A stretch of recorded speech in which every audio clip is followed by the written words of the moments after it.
What's up, everyone? Episode 78 of the RUDIS Wrestling Podcast. We have a special guest today.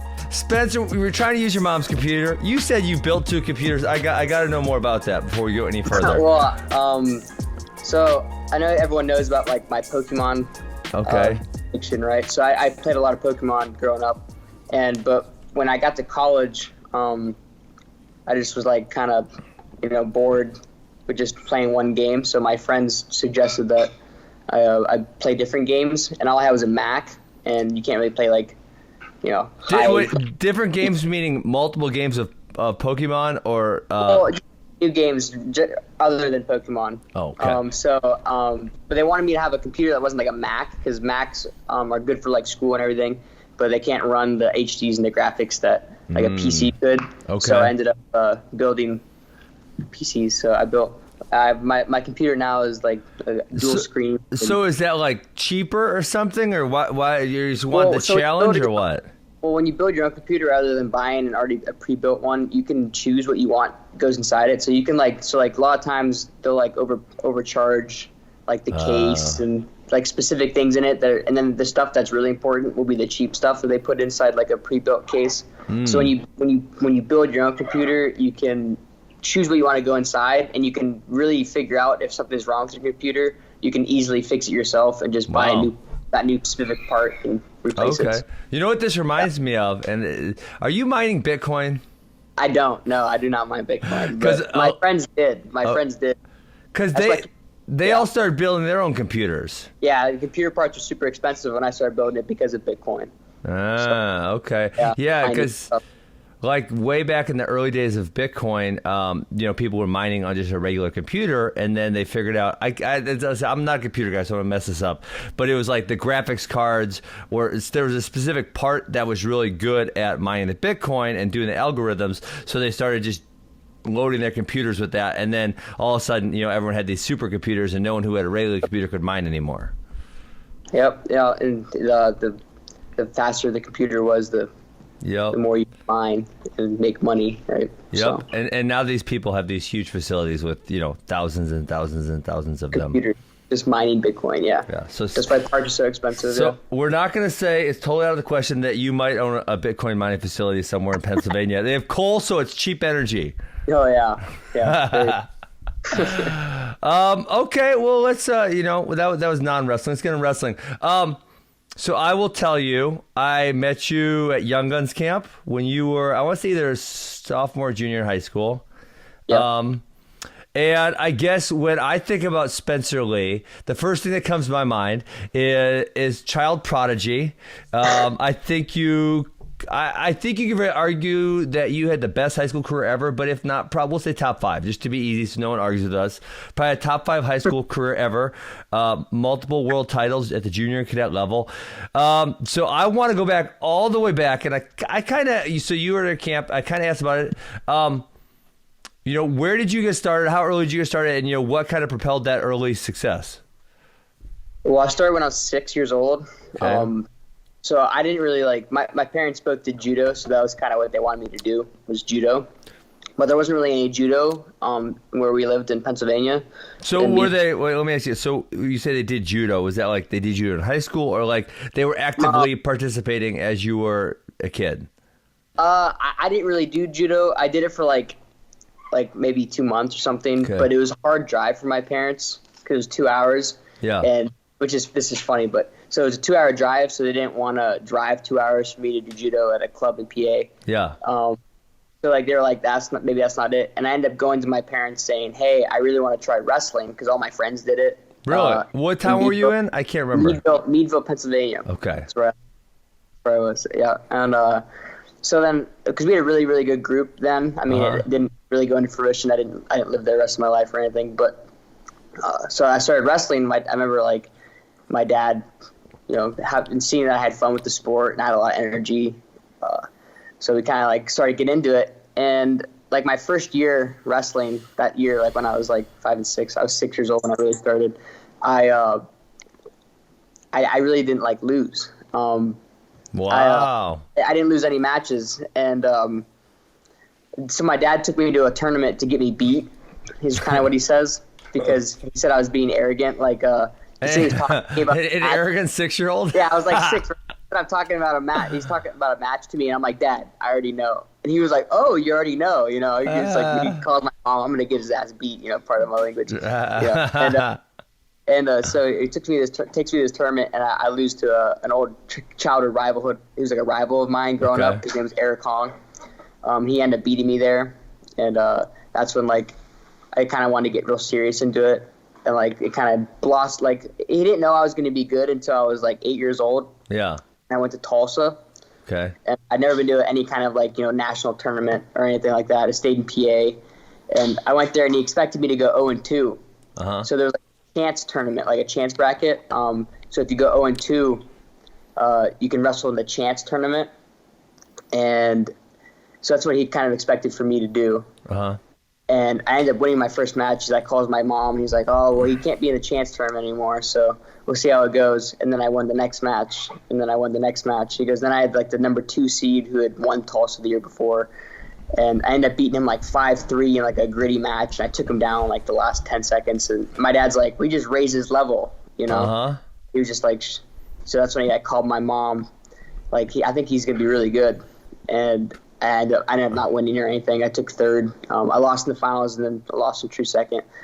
But that's kind of when I was like, Dad, I don't ever want to lose again. And he was like, all right, so let's do it. And then we started driving 2 hours. For wrestling, we didn't want to do it in the first place. So. Okay, wait. So I want to get this straight. So your parents were they high level judo? Because and we even asked a few questions, and you kind of answered what my dad had me do this. It seems like your dad is not just a normal dad. It seems like he knows what he's doing. He was a national judo coach. So it's Olympic trained. So he was Olympic. Okay, cool. And my mom was an Olympic team member. So they knew what they were doing. They weren't amateurs. Yeah. No, they knew, but it was obviously judo's. I mean, it's different. Sport, but it's still a combat sport. So absolutely.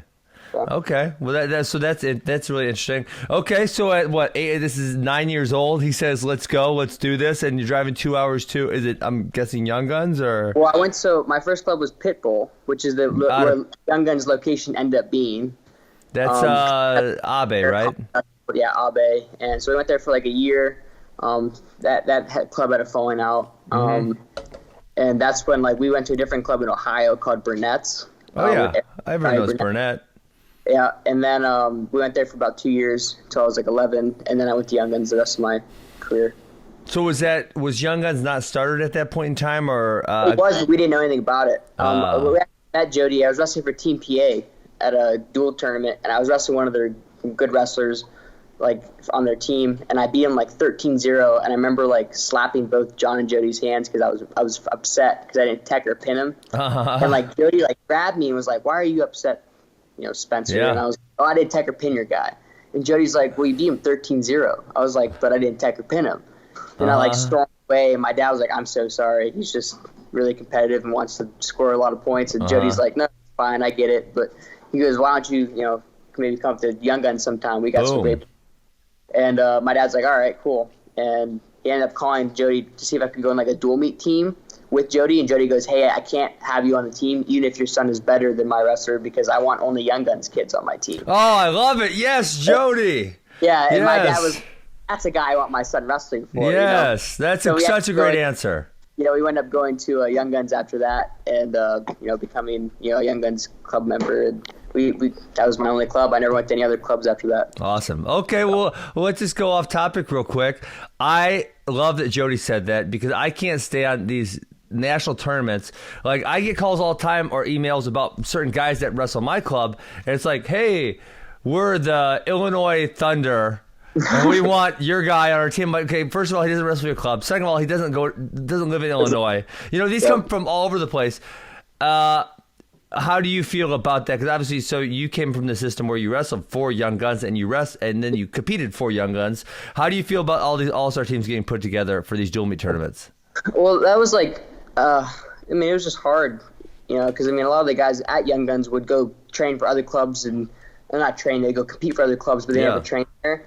And it used to frustrate me because I'm a big guy of loyalty. So So I was like, I would never do that to Jody because I want to be known as only Young Guns. Like, can you imagine if I wrestled for all these other club teams in PA, but I only trained at Young Guns? Like, it just like kind of skews the fact, like, where do I actually train? I wanted it to be known that Jody really did a lot for me, and that's where I was going to stay. And so like I used to get mad at some of the guys at Young Guns who would wrestle, but they're like, well, we just want to get matches and get, and I was like, I get that. So like I know it's hard, but I don't know. I mean, I'm sure there's a lot of tournaments out there you could find good matches. Yeah.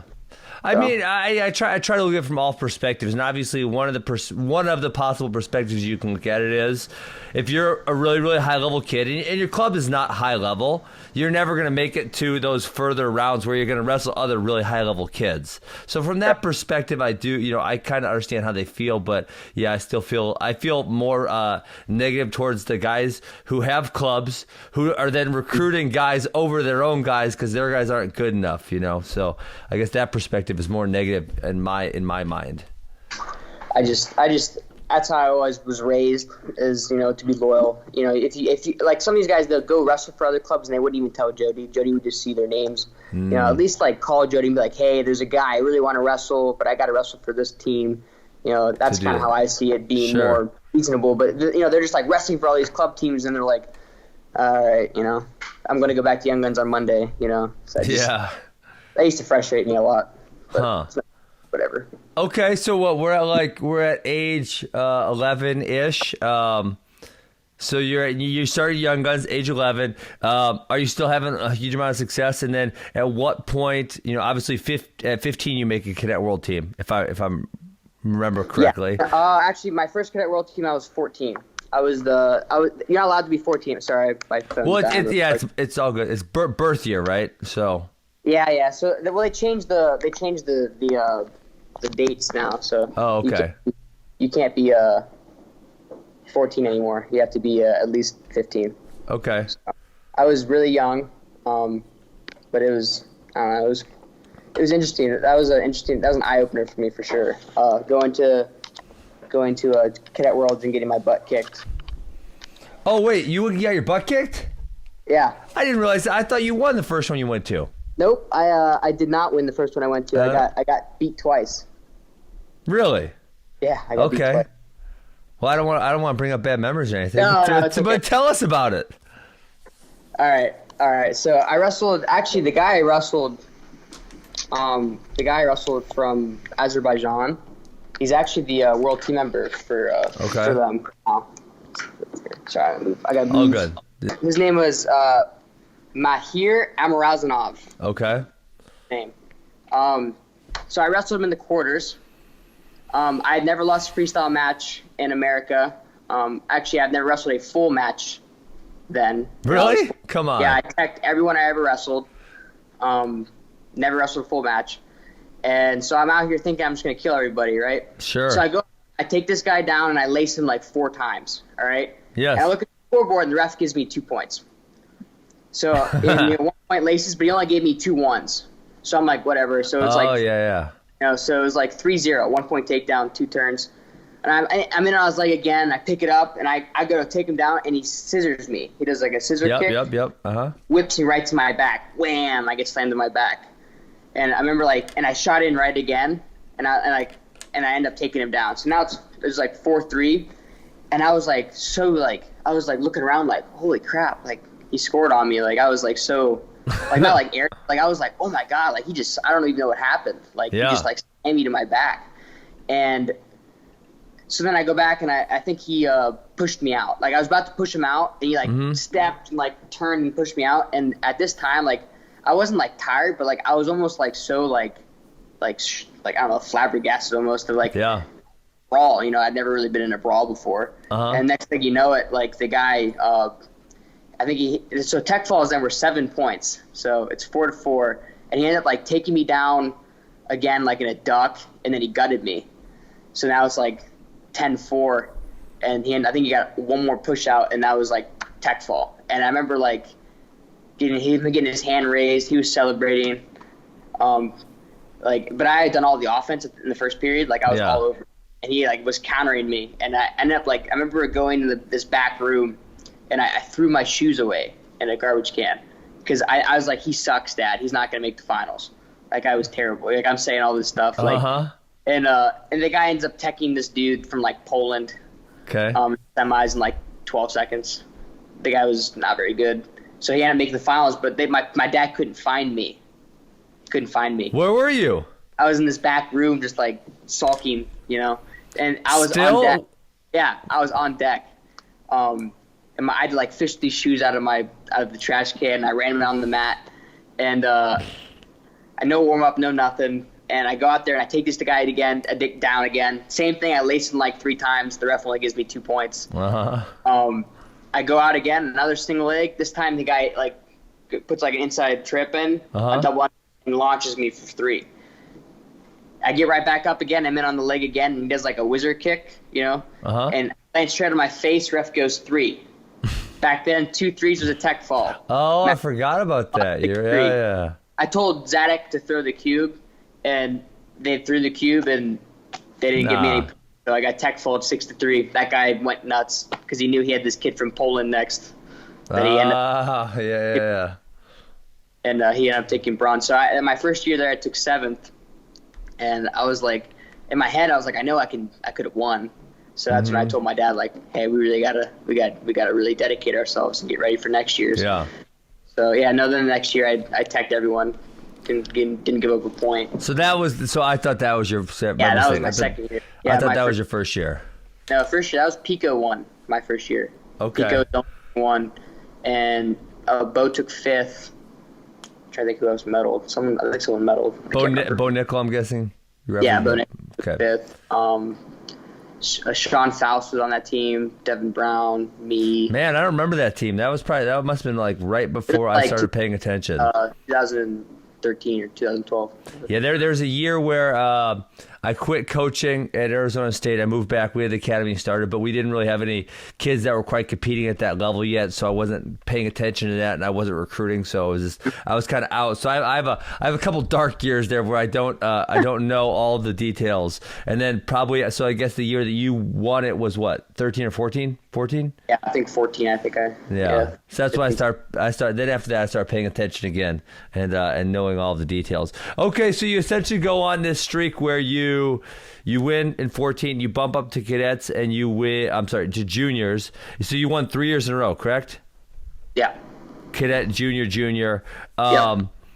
Which really it's so when I say best high schooler ever, it's you and Gable's. I think Gable has 3 also. Yeah, he went cadet. Cadet, junior, yeah. So, you two really the only 2 with 3 ever. Okay, so your recruitment starts and really ends all at the same time. I remember you and Gavin put out the video. I believe it was together, right? Funny, huh? On Flow. Well, reunited, it feels so good, but we'll talk about that later. Yeah, so you guys, so really there is no recruitment for Spencer Lee. Right? At least this is how I view it from an outsider. It's Spencer Lee. You're young. I want to say, was it after your sophomore year? I committed my junior year. So what part of your junior year? I committed. It was like a summertime video, right? Isn't that? It was summertime. I can't remember it was like July or something, June. But after your junior year. Yeah, it was after I won my state title. Yeah, I waited. But I didn't want to go through senior year or anything. Yeah. So what was the recruitment process like? Was there anyone else that was close, or was it just all one way? Between Ohio State, Penn State, and Iowa, those are my top 3 schools. Okay. I went on visits to all of them, unofficial visits, of course, because I was a junior. Now you can take official visits as a junior, but when I was a junior, you couldn't. So tell us why all those 3 were in the mix. Well, all 3 of those schools, I was a big fan of the Big Ten, how dominant they were. They all had great teams, great coaches, great student athletes that, they're all good dudes. I knew all the guys on the Penn State team. I knew a lot of the guys in the Ohio State team. I had some guys from PA who were on the Iowa team, and I was always a big fan of Tom and Terry and Hale, and Tom Ryan was a Hawkeye when he competed, so I'd known him because of Jody. We watched a lot of Hawkeye matches growing up. Of course. Young. So I went on visits to all of them. My top 2 were probably Penn State and Iowa. At the end of it, And I mean, it was a tough decision for me. I mean, I know a couple of times I almost called Kale to commit, but I just Really? never, yeah. You're sitting there with your phone in your hand and you almost did it? Yeah, I told my dad I was going to do it, and then I don't know, I couldn't. That's funny. Like one time, I had my phone in my hand, and I was. It's a long story. I'm not gonna get into it. But anyway, I was gonna say to my current wife that, hey, we're not gonna date anymore. And then I'm like, that's a terrible idea. And now we're married, and we're so happy, and we got 3 kids, right? Yeah, it works out, right? It works out. All works out. I don't know if I've ever told that story publicly. That's kind of funny. Well, my wife doesn't watch the wrestling podcast, so it's perfect. That's fine, right? Well, she knows too. Anyways, okay. So let's go. So I'm going to kind of talk about this a little bit more. There's young guns on each team, right? So there's a whole bunch of young guns at Iowa. There's also a whole bunch of young guns at Penn State. There's Nolf and Chenzo, and I'm probably forgetting. And then at Iowa, you got Kemmer. You got who else? Kemmer, Caleb Young. Yep. Max Murin. Teasdale. And who do you have at Penn State? Vincenzo Joseph. Nolf. We had a guy named Joey Bloomer who wrestled for Young Guns a little bit. Hiskey. So how much pressure is Jason Nolf putting on you? None? For what? To come to Penn State. Well, he wasn't really like. They did a good job not like pressuring me at all. That's good. They were just like, hey, you gotta go what's best for you, which I really respected. Yeah, that's awesome. My process was cool because no one was really like pressuring me to go. They just wanted me to like go where I felt the best. They just wanted to make it feel homey, right? Yeah. And so I mean, it was cool. Of course they wanted me to come there. I mean, of course. Just like if I was at Iowa and Nolf was in high school, I'd want him to go to Iowa. But yeah. So how about this? In high school at the Young Guns, who are you the closest with of all the guys you train with? And there's a lot of them there. I mean, honestly, I was probably closest with Gavin. Okay. Because we were partners. We wrestled a lot. He was always smaller than me, which is funny. Now he's bigger than me. But so he was really little because I was a bigger kid. Like by bigger, I mean like for what you see as me today. Yes, because you were. Kemmer, Nolf, Chenzo, I was all their size when they're all 2 3 years older than me, and I was their size when I was younger. I mean, I was 11 years old, weighing 100 pounds. Wow. Damn. Yeah, so I was like 90. I was 95, 11 and 12, 95. So like I was just a big kid. Yeah. For like big is relative, right? But so yeah, I wrestled with all those guys, but so Gavin was like 70 pounds when I was like 95, 100. He was like 65, 70 pounds. He was that small. He was tiny. He was little. Yeah, like in his first 8th grade year, he was 80. I think he wrestled 82 pounds at States or something. So yeah, definitely. He was really. So you guys made the Cadet World team together one year, correct? Maybe yes. Your second year. Yes, the year I won. Yeah, he wrestled 92 and a half at Cadet Worlds. And were you 100 or 110? 110. I should have went 101. Okay. My first year I should have went 101, but my teammate was at that weight, Devin Brown. Oh, Devin Brown. Yep, that's a Franklin Regional. Yeah. Nice. Were you? And so, did you move into Franklin Regional, or I know there were some issues with some transfers. Did you transfer in?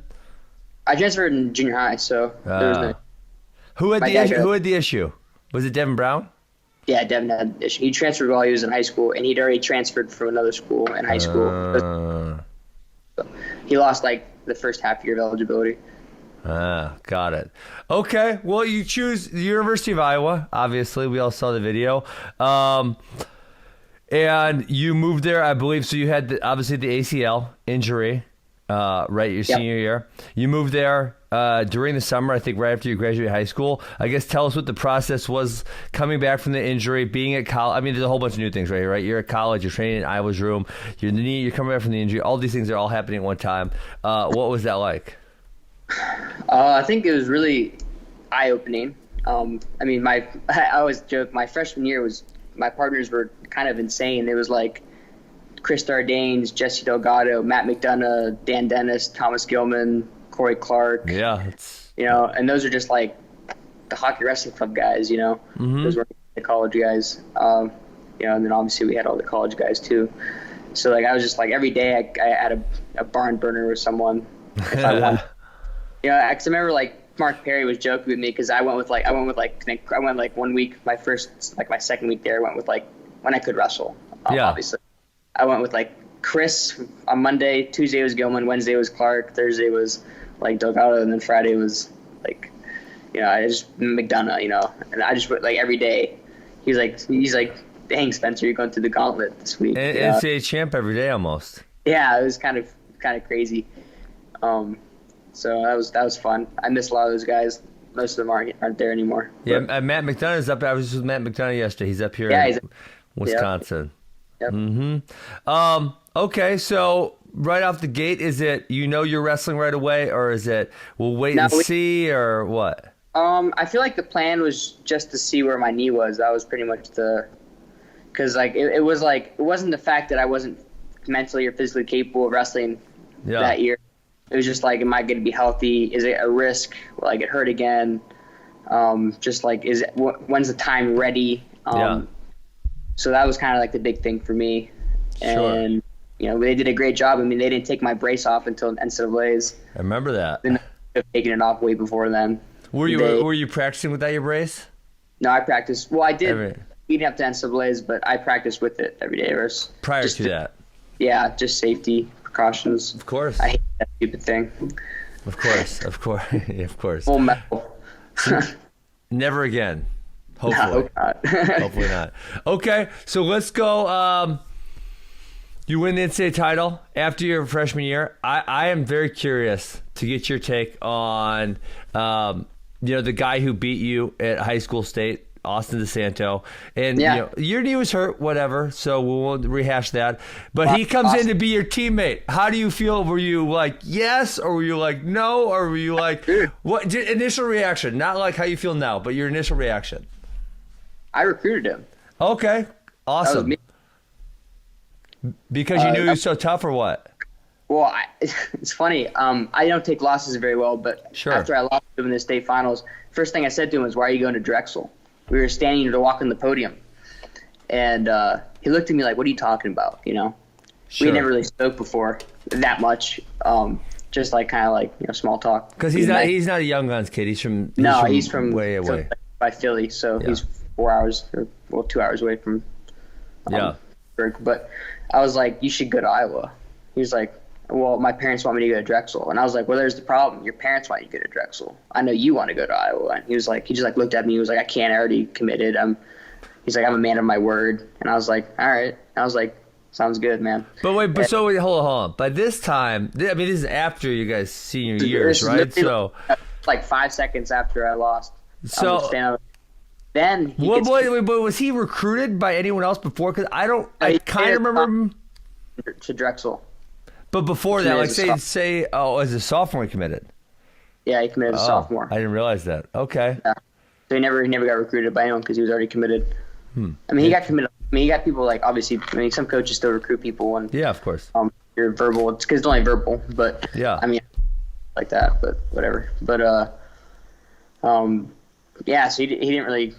He was like his parents really wanted him to go there, and he trusts his parents. He's a big trust guy. So then all that crap happened at Drexel, and he wasn't on the team anymore. And he said he got hundreds and hundreds of calls from a bunch of people, and he wouldn't answer any of them. But when I called, he answered me. Okay. That thing, we have a lot of respect for each other. Sure. And he was kind of like, what's up? Because I was like, hey, it's Spencer. I'm gonna give you a call. All right. And he said, okay. So I called him.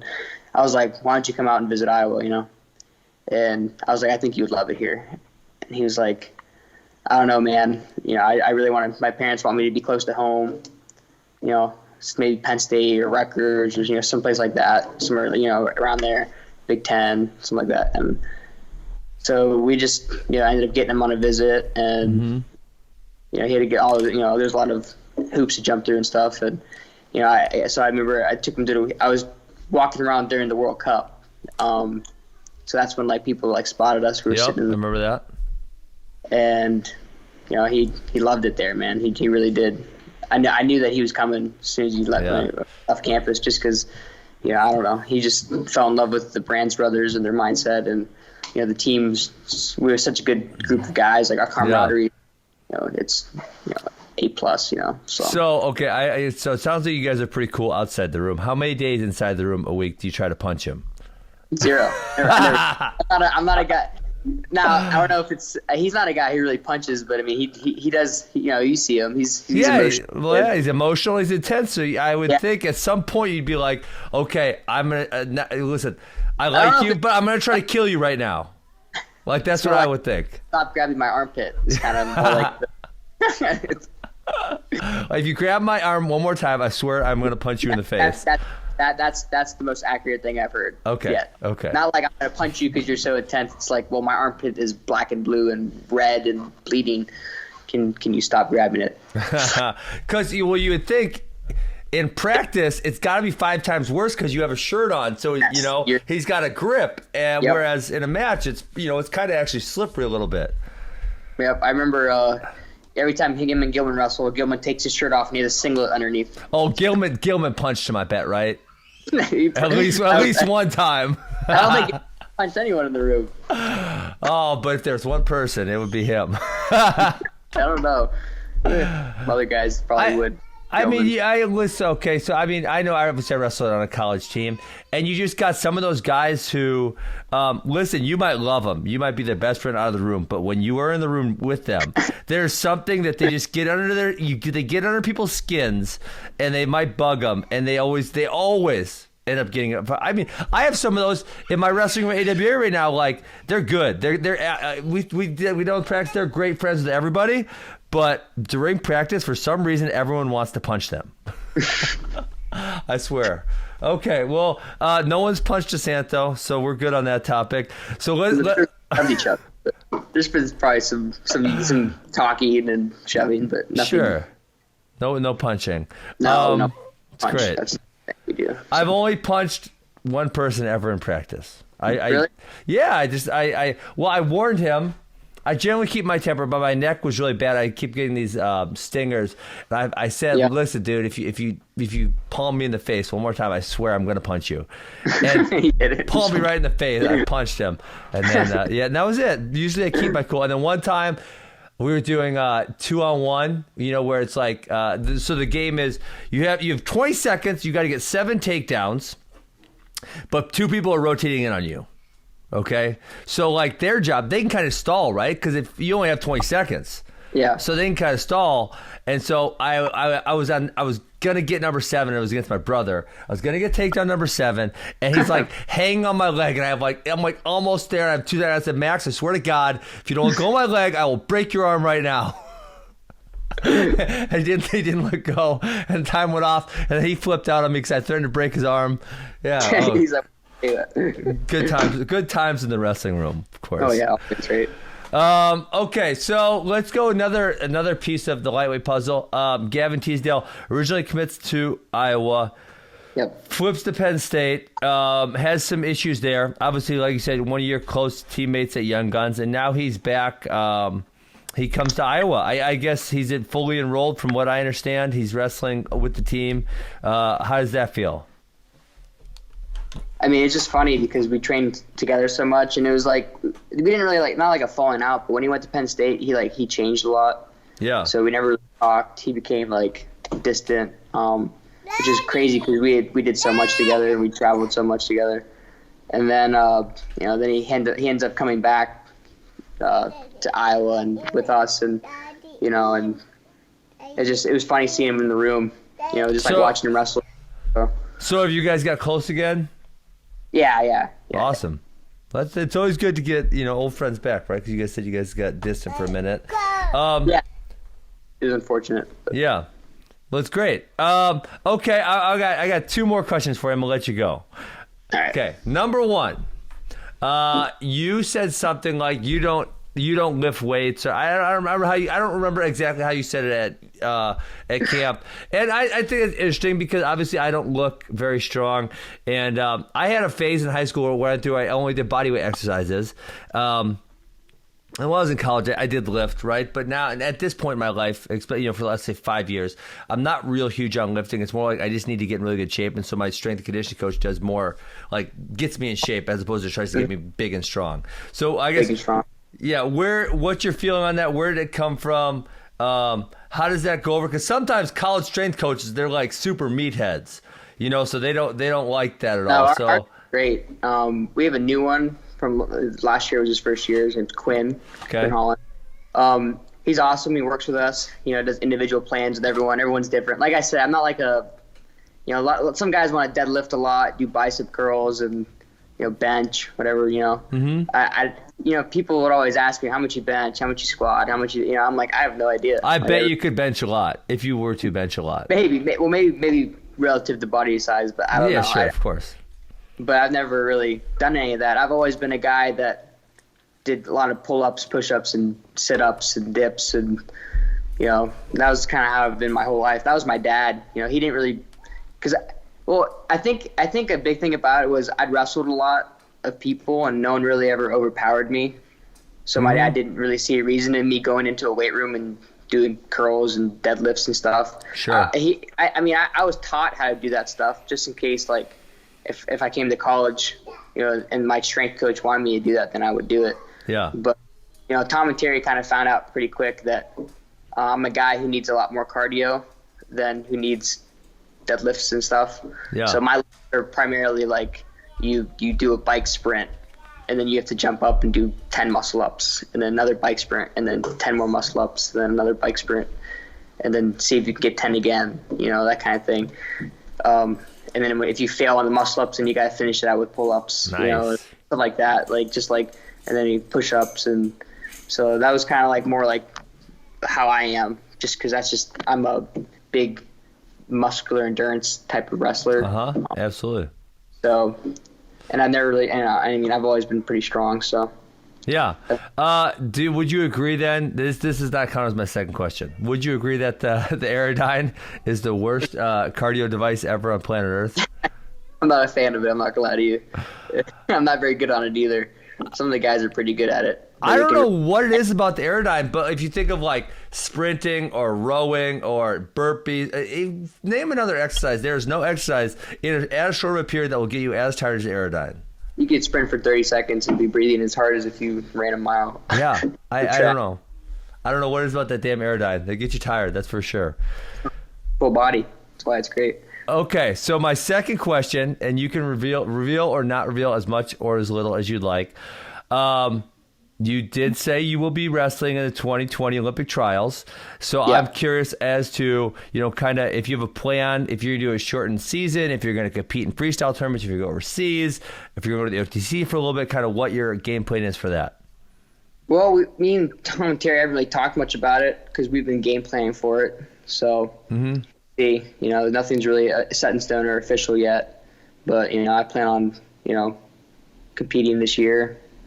Whether it's the whole season or, at the Olympic trials, but I just want to wrestle whatever they tell me to do, and I'm going to do it. So. Oh, okay. So wait, when you said competing this year, does that mean in freestyle or in the NCAA season? Well, that's what I mean. I don't know if I'm not really a big fan of an Olympic red shirt, to be honest with you. Sure. But if that's the best thing for me, then obviously I'll do it. But we'll see. Okay. Yeah, I don't know if you actually. I'm not gonna be offended if you don't watch my podcast. That's fine. But obviously, you only get so many shots at the Olympics, and only is every 4 years. I'd say one of the biggest disappointments in my life is I lost at the Olympics, and I realized that if I had to wait 4 more years for another shot, and I might never get it. And obviously, I went to MMA, so I never got another shot, and that was that's one of the hardest things about the Olympics. Okay. Well, I'm going to leave you with the statement, and you can say whatever you want to say after this. You gave me a hard time at Eddie Van Norscher because you said I was an Iowa fan. But I did tweet. I tweeted that Iowa Hawkeyes will be your 2020 NCAA champions. So that's my statement. You can say whatever you want. That's right. Well, I do appreciate that. I know that me and my teammates are working very hard, and I think we do believe that we're going to win this year. We have a great team, and we're ready to. We just got to do it. Obviously, we got to stay healthy. wrestle hard. Other teams obviously have something to say about that. But yeah, I was actually going to say I have a question for you. I was going to ask, like, so. Well, you want to interview me? You can ask me. You can ask me as many questions as you want. When I was at your camp, okay, we were talking about it, and you said something about why. Because I asked you, I was like, you don't hate Iowa, but you don't seem to like genuinely like us either. And I asked you why. Obviously, it's not just because you wrestled for Missouri and but I think you said something about like the Iowa style was like you didn't enjoy, like not enjoy, but you didn't really understand why, like we wrestled like that. You didn't really like that style, and I was just kind of curious if you could explain more as to why you don't like the Iowa style. Okay, so it's not. That's a fair question. Okay, so I'm gonna do two things. Number one, I'm gonna pull back the curtain a little bit, and people. Okay, so number one, part of what I do on social media is try to antagonize people, right? Of course. And yeah. Iowa people get really upset when I say something about them. So it's like probably half of the time I say something, it's just to elicit a reaction out of a group of people, like so that's part of it. But I'd say for the other part, and so this obviously doesn't explicitly apply to you, but there have been Iowa wrestlers in the past, and there are a few on your team who, the problem is you say you're being offensive, but all I see you doing is pushing. And if you want to say you're offensive, I think you have to shoot a little bit or score some points. Obviously you don't have an issue with that. You score all the points. Or like if DeSanto said, I'm wrestling hard, I got no issue with that. You shoot about more than anyone on the planet. I'm good with that, right? So my problem would be when there is a difference between what you're saying and then what's actually happening. That's kind of where I would nitpick at, if that's fair. Yeah, that's fine. I'm just going to joke around with you. Who's that? Your dad's going to come at me? That's my girlfriend. No, is she going to be on the podcast? No. You can? What? No, she's 100%. He's not doing that right now. Did you watch the 133-pound finals match? 133. Oh yeah. Well, they didn't do much offense at all. Well, this too. I mean, that's how I was with Nick too in the finals. Yeah. Well, I mean that match specifically, and like if you wrestled Nick, it's a much different match because the problem with Nick, there's two things right here, right? Nick, number one, he has such great reattacks, right? He's super high level. Yeah. And he's very hard to get out of position.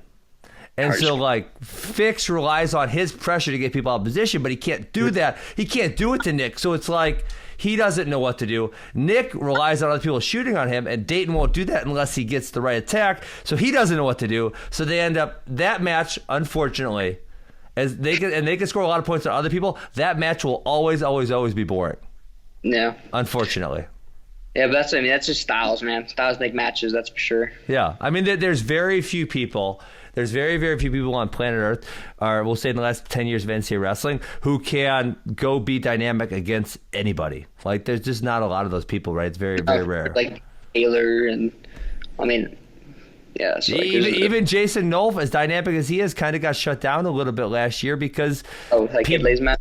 Yeah, I mean, people don't want to wrestle him, right? They're your best chance, not you because you're too small.